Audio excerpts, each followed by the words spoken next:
Good morning and welcome to our lesson. In the last lesson, we were able to look at or be able to define what negotiation is. We were also able to look at why negotiation is important.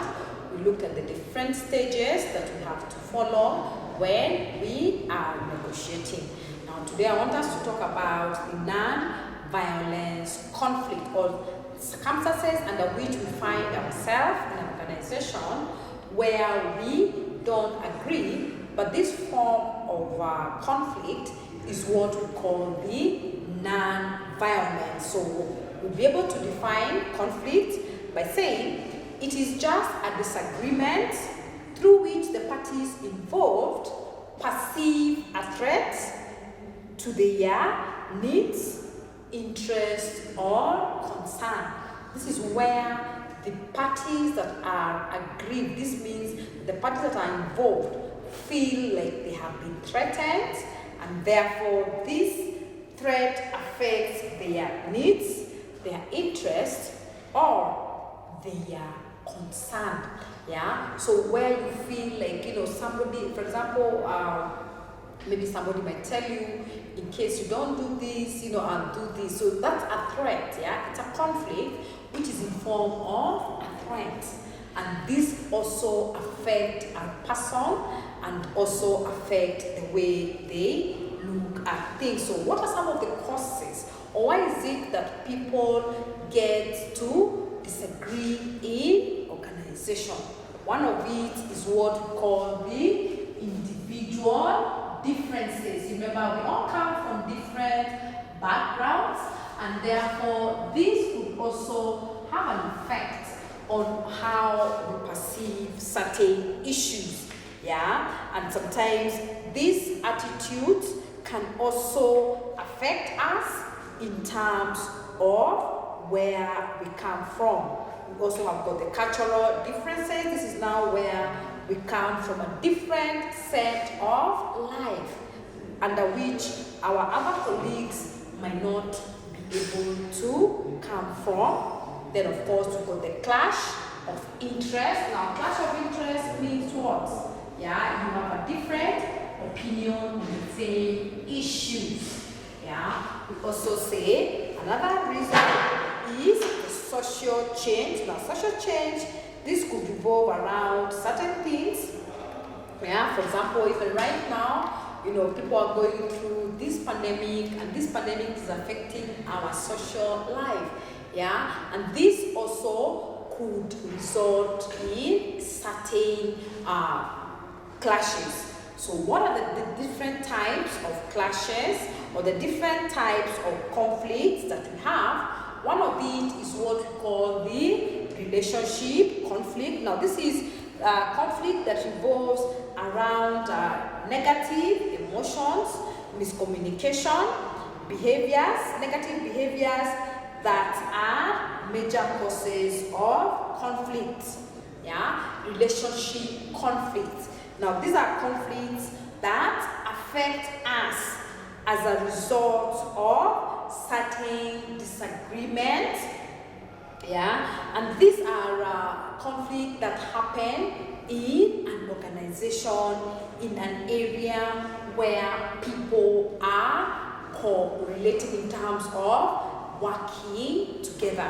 We also have got the interest conflict. Now this interest conflict revolves around competition, yeah, which leads to ignorance of one needs over the other, and this leads to conflict. This results often when the needs and the interests of the opponent have to be sacrificed in order to be able to satisfy another need. This is now where people clash because of their personal interests, yeah, where certain needs have to be compromised at the expense of the other party. We also have got the value conflict. Now this one, we say that each and every culture and religion, they've got their own values and their own beliefs, and sometimes they could be right, wrong, yeah, and and therefore we should not be able to judge people based on this value conflict. So they come from different background and culture, religious, and therefore they differ in opinion in what is right or wrong. Yeah. We also have got the leadership conflict. Now, leadership conflict revolves around individuals that have got their own unique style of doing certain things.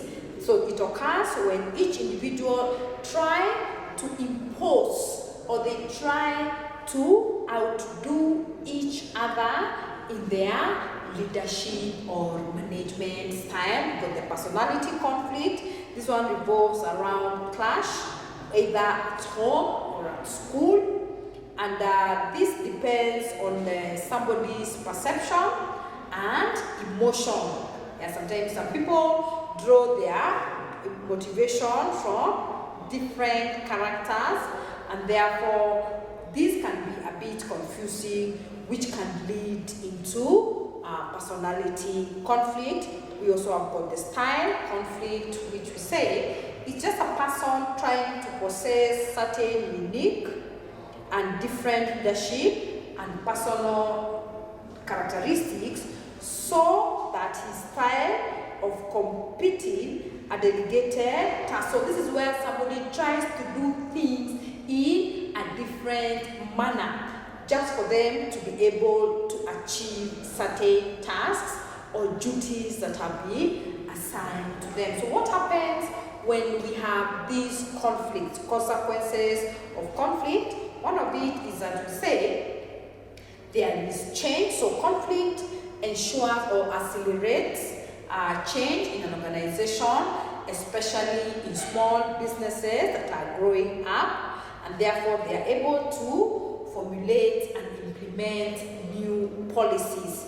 We also have got innovation that comes on board when we have these conflict, because people normally, because of the healthy competition that we might experience, yeah, innovation and ineffectiveness amongst employees comes into effect. Also, we've got waste of time and resources, which also the business may lose certain time and resources as a result of trying to resolve this conflict instead of them concentrating on the overall objectives, yeah, of running that organization. We've got different conflict styles and consequences. One of it is competition or competing. Then this time we say it's a style which one own needs are advocated over the other, and it relies on the aggressive style of communication, low regard for future relations. Now this is where you have certain ideas that are competing against each other, and some of these are able to overrun or they are able to become superior to the other. We also have got accommodating, which is also referred to as smoothing, which is the opposite of competition. Now this is where people use this style to yield their needs to those of others, trying to be diplomatic, trying to accommodate other people's ways of doing things. We also have got another strategy that we use that we call the avoiding. Yeah, avoiding is now by where you avoid negative perception of conflict. Now people who use this style, yeah, they ensure that their feelings get pent up and views go unexpressed. They don't express themselves, and they avoid, if it's a situation where I have to avoid having clashes with so and so, I'd rather do it than for me to come up and talk about the issues that perhaps could be affecting us. Then of course we've got the compromising. This is now whereby people gain and give in a series of trade-offs. This is now where both parties feel like they own or they have both gained certain things all together.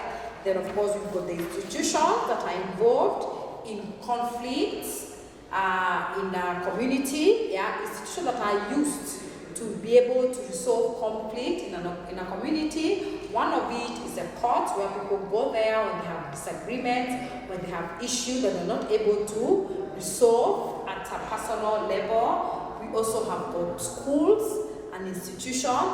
We also have got churches.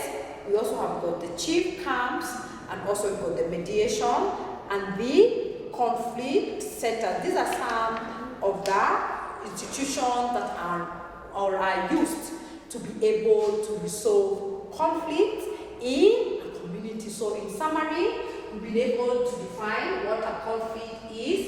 We've been able to look at the different causes of conflict. We've also been able to look at the consequences of conflict, ways of dealing with these conflicts, and also the skills that are necessary to be able to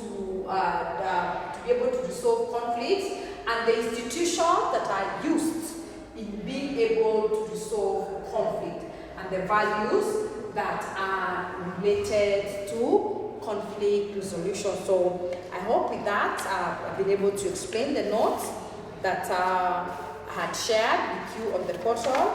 I also wanted to inform you that tomorrow, which is on Wednesday at 9:30, we shall be having our Zoom class. So please kindly ensure that you avail yourself so that we can engage and can also have